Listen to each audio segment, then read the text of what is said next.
Hello, welcome to this video, CMI Assignment 501.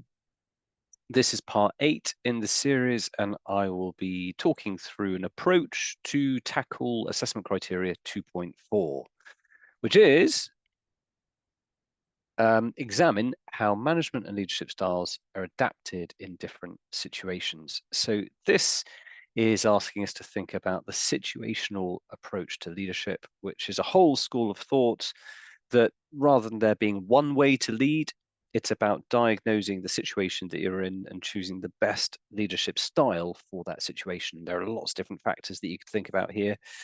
Um, maybe things like the experience of your team. So how would you, if you had a new team or a really experienced one, how might that influence your leadership style? All of that would be absolutely great. And as with the last two assessment criteria, I'm going to stick with Goleman's leadership styles just for consistency and to keep it simple. So it asks us to examine here, which means to inspect the subject thoroughly in order to determine its nature or condition. Okay, so I guess we need to think about different situations and maybe pull those apart a little bit, and then how those situations might relate to different leadership styles or might support different leadership styles. So again, coming back to good old Goleman, good article this. I would say really key to this assignment. So if you haven't read it, highly recommended.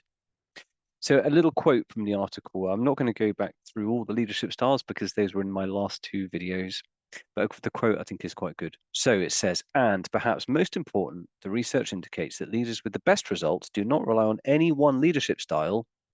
They use most of them in a given week, seamlessly and in different measure, depending on the business situation. Imagine the styles then as the array of clubs in a golf pro's bag. Over the course of a game, the pro picks and chooses clubs based on the demands of the shot. So it's a handy analogy, really, and much the same in business leadership, that you might need to draw upon many different styles of leadership in a given week, depending on the types of issue that you have to deal with, all of the different things that happen. That rather than leaning on one particular style, it's about being adaptable. So this is the whole situational school of leadership.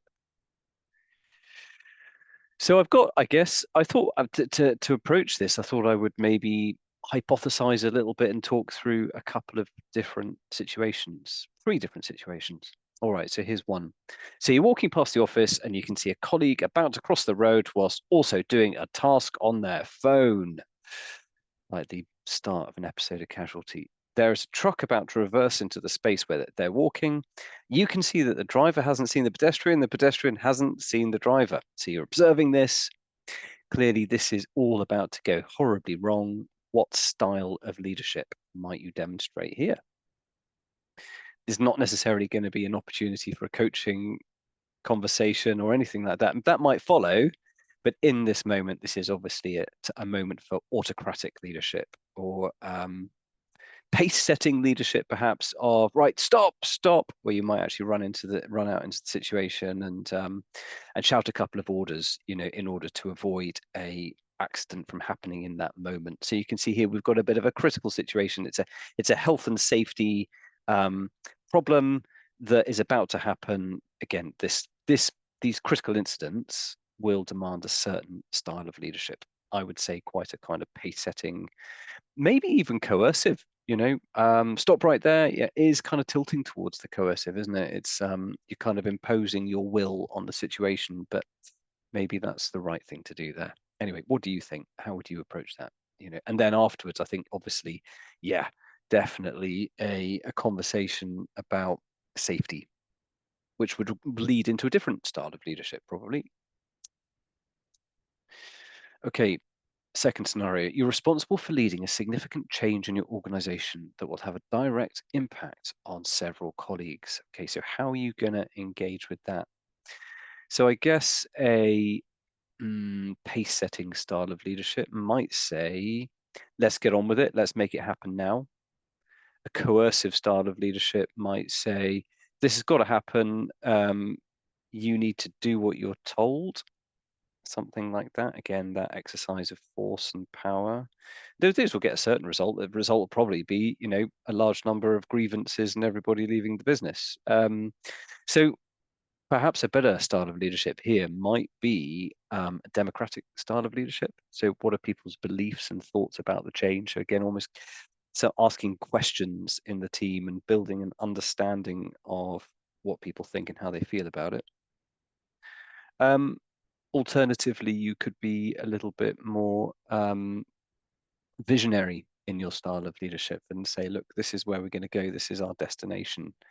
um, and then be kind of supportive in helping people through that process. So sometimes that kind of telling the story and painting a kind of vision for the future can be really effective when it comes to change, particularly if there are positives here. And sometimes it might be, even though change is difficult, actually where we end up will hopefully be better than where we started. So it's our kind of, how do we paint that picture, how do we tell that story?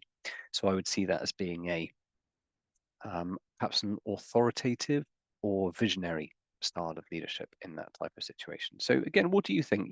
What's your natural style? If you've got to take people through change, where do you go to? What style of leadership would you employ? Last one, you're working out a succession plan and need to have a career conversation with your team members. So, okay, so you've been told that you need to do some proper succession planning, thinking for the long term. And I guess maybe because you're engineering it for your promotion or to move up to do something else, you need to look at how that team will operate without you. So I guess this is where we probably need to have those more um, coaching conversations, a bit of coaching or mentoring style of leadership, where we need to kind of get an understanding really of people's goals and aspirations, what do they want to do with their career and that sort of thing. So you can see this compared to the first situation where we were just about to have someone get run over by a truck. We've got a completely different situation here, and so a very different style of leadership, much more of a supportive coaching leadership style, perhaps in this setting. So there we go. So that's really how I would approach it. I would look at maybe two or three different situations and then have a discussion about how a leader might adapt their style to meet those different situations. There we go. Nice and simple, that one, hopefully. And yeah, a little discussion really about the situational approach to leadership. And as I said, I think just in summary, two or three examples to bring it to life. They could be hypothetical, like the ones that I've shared here. They could be from your direct experience, probably even better, actually. And that's another assessment criteria complete.